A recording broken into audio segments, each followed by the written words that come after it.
Voyons maintenant les nouvelles énergies renouvelables.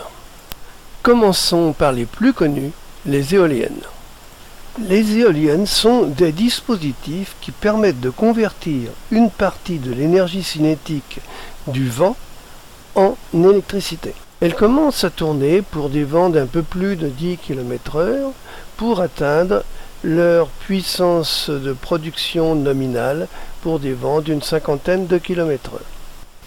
La puissance récupérée est proportionnelle au cube de la vitesse du vent.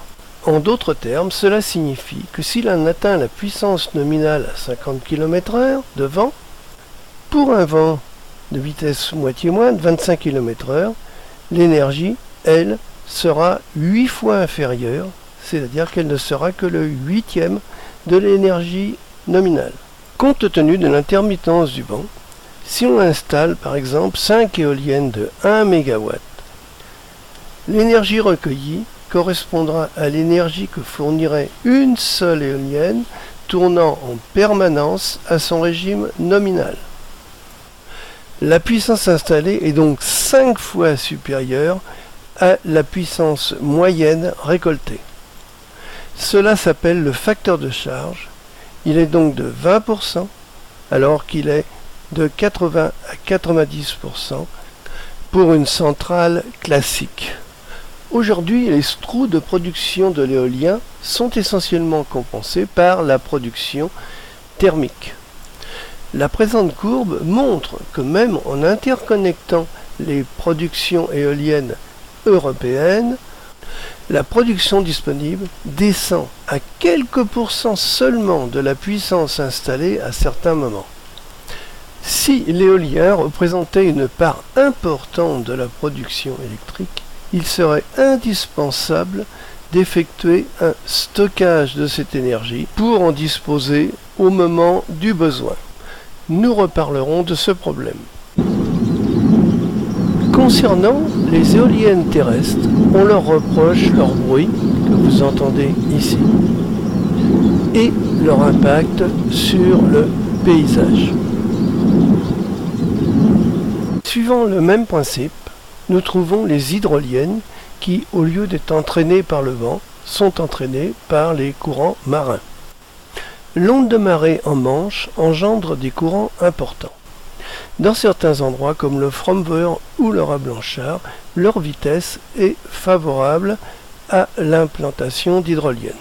L'énergie produite est proportionnelle au cube de la vitesse du courant.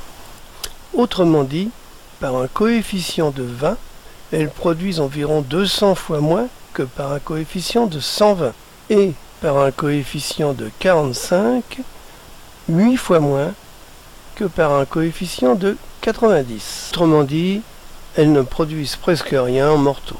Contrairement aux éoliennes, la production est prévisible, mais une semaine sur deux environ, la production reste faible.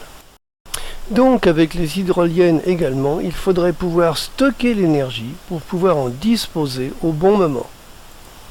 Autre énergie nouvelle, le photovoltaïque. Les panneaux photovoltaïques sont des dispositifs qui convertissent de 12 à 15% de l'énergie qu'ils reçoivent du soleil en électricité. Mais là, la production est particulièrement aléatoire. Rien la nuit, très peu lorsque le temps est couvert, beaucoup moins l'hiver que l'été. Bref, leur production moyenne, elle correspond à un fonctionnement à leur valeur nominale pendant 1 heure sur 10. Le facteur de charge est donc de l'ordre de 10%. Ici encore, le stockage s'avérerait particulièrement indispensable pour pouvoir disposer de cette énergie au bon moment. L'électricité n'est pas stockable directement.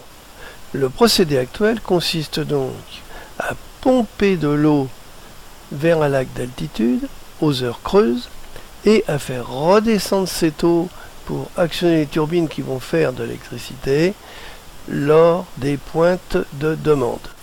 Ce procédé est efficace et a un très bon rendement.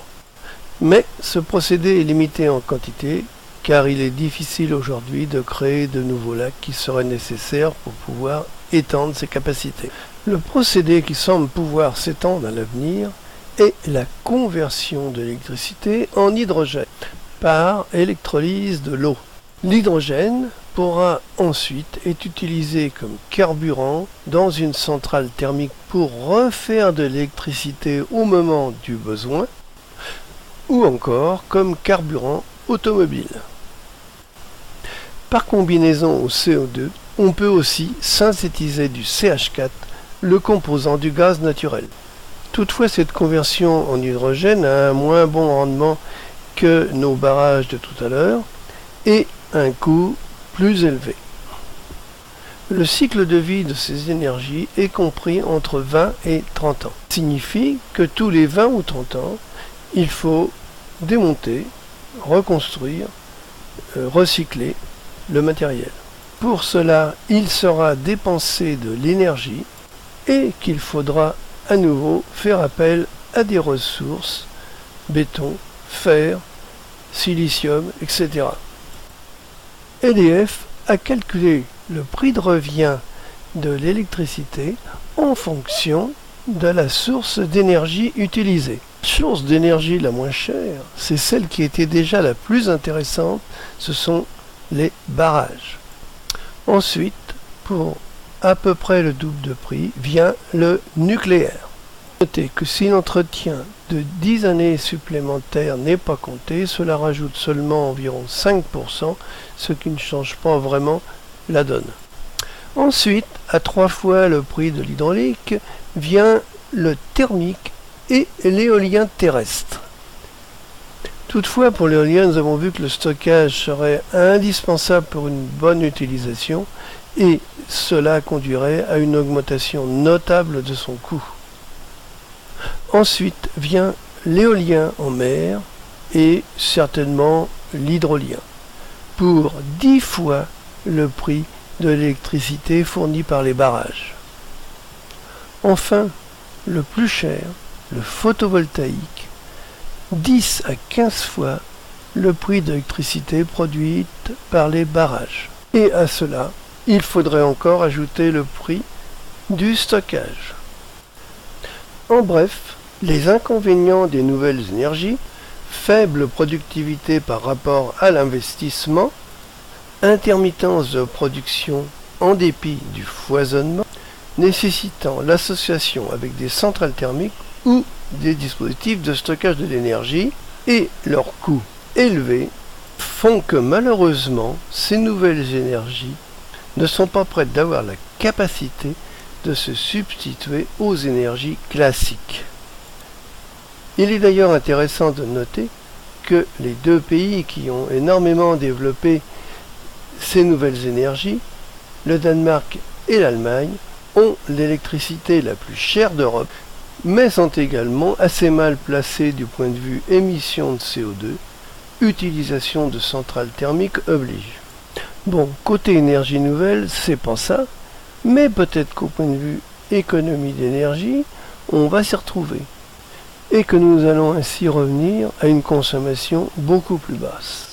Et bien malheureusement, les courbes globales mondiales montrent que c'est tout le contraire. La demande d'énergie, la consommation d'énergie ne cesse de croître. La société moderne, en pleine construction dans certains pays, repose sur l'énergie. Elle a mis plus de 100 ans à se construire. Il est bien évident qu'il ne lui est pas possible de se modifier profondément en quelques années pour réduire drastiquement sa consommation d'énergie. Et celle-ci va certainement encore continuer à progresser pendant des années. Dans les conditions actuelles, est-il donc opportun d'envisager de réduire le nucléaire, qui aujourd'hui est seul capable de fournir beaucoup d'énergie sans provoquer le réchauffement climatique? Une énergie renouvelable dont nous n'avons pas encore parlé semble assez prometteuse.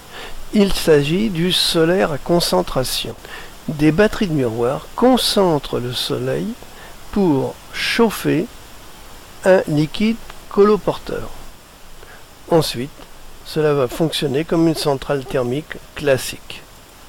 Par rapport au photovoltaïque, on ne fait pas appel à des métaux spéciaux, le coût est moins élevé, la durée de vie est supérieure, et surtout, le liquide chaud peut être conservé pour être utilisé au moment du besoin. Ce qui réduit fortement les problèmes liés à l'intermittence du soleil. De grandes et puissantes centrales peuvent ainsi être construites, bien sûr de préférence dans des zones très ensoleillées.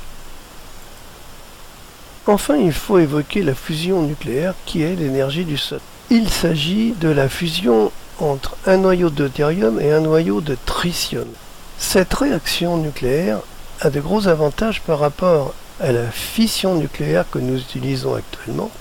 Le principal étant que les combustibles sont en quantité quasi illimitée sur la Terre, ce qui permettrait extrêmement longtemps de disposer d'énergie à volonté.